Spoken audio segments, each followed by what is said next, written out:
Good afternoon, girls. Good afternoon, ma'am.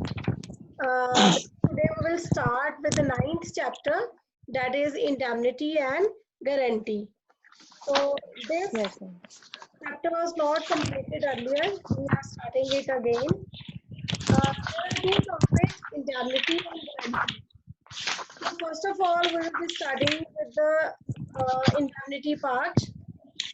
Indemnity means to make good the loss of others. Right? It is a contract in which there are two parties involved. One is indemnifier and another one is indemnity holder. Now suppose there are two persons, A and B. A said to B that you do a particular task, whatever loss you will be suffering, I will make good the loss of yours. Okay, in this, the person A is a promiser who will be called indemnity buyer, and the person B will be called indemnity holder. Now, A will pay all the losses to B on the completion of the task of B. So, this is a contract of indemnity. A very good example of indemnity is the contract of insurance companies, in which insurance company is the indemnifier and the clients of the insurance company, they are indemnity holders. Now what happened in the case of insurance contracts?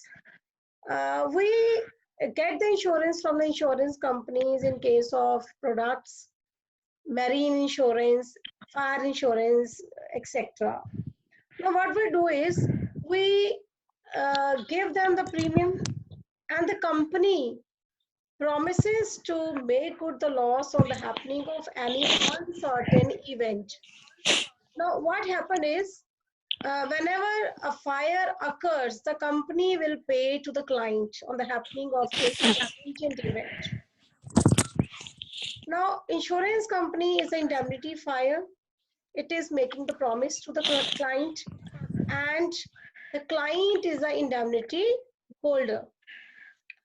Now, this is the best example, but girls, the contractor in the contract of insurance, life insurance contracts are not the contract of indemnity. Now, why they are not the contract of indemnity?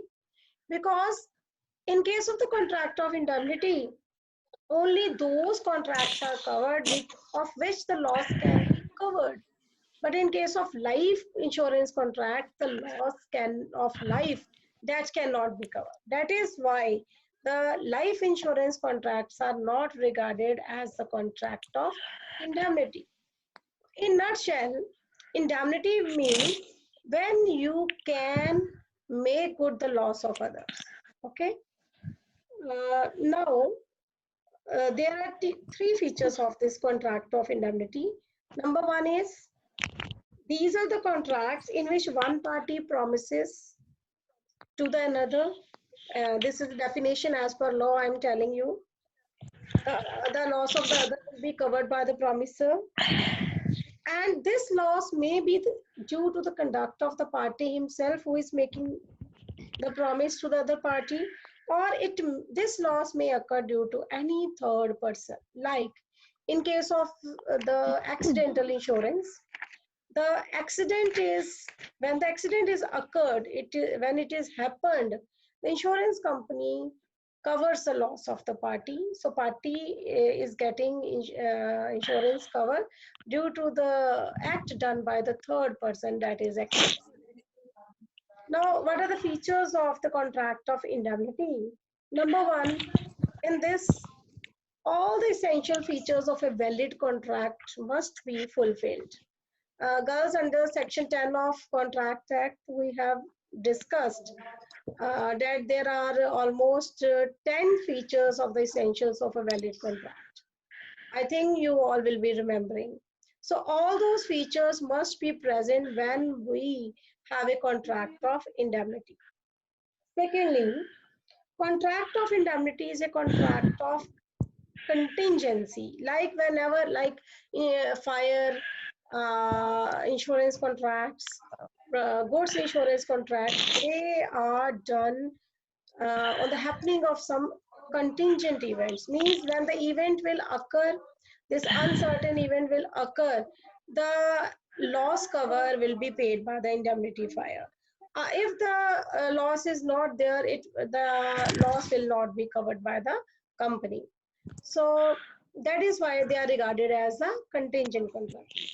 And thirdly, these contracts can be expressed or implied in nature. Expressed means they can be done in the written or the oral form, and implied means they are clear from the conduct of the parties. And the last one is the loss may be due to the conduct of the promisor himself or any other person. Like I have given you the example of the accidental insurance. Now, girls, next topic which we will be covering is the rights of both the parties. So I told you there are two parties. So first of all, what are the rights of the indemnity holder? It means like a person has done the promise, has made the promise to another person.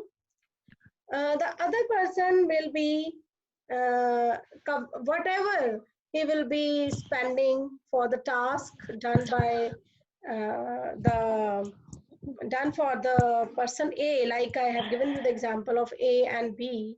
A is indemnity holder, fire, sorry, and B is indemnity holder. Now, all sums, all damages, all cost which B will be incurring to do the task for A, that all will be paid by A to the B, right? So this is the right of the indemnity holder. Like the best example which I have given you of that of insurance company, whatever will be the loss occurred due to the accident or the fire occurred to the insurance holder, that will be paid by the insurance company, right?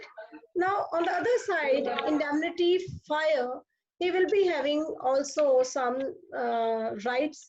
These rights are not specifically mentioned in the contract act, but even though they are implied from the conduct of the parties. Like if you have taken an insurance policy, then it is confirmed that the insurance company, they will get the insurance premium from you, and you have to make the regular payment of the insurance premium to the insurance company. And if you don't pay the insurance premium, the insurance company, they will not cover your loss. Okay. And moreover, it is the right of the insurance company that the indemnity holder, the client, they should not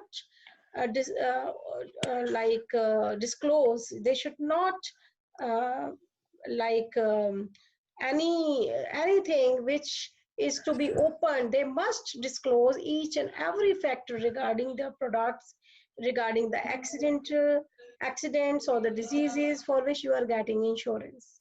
Everything must be disclosed to the insurance company. Otherwise, the insurance company will not give the claim to the client.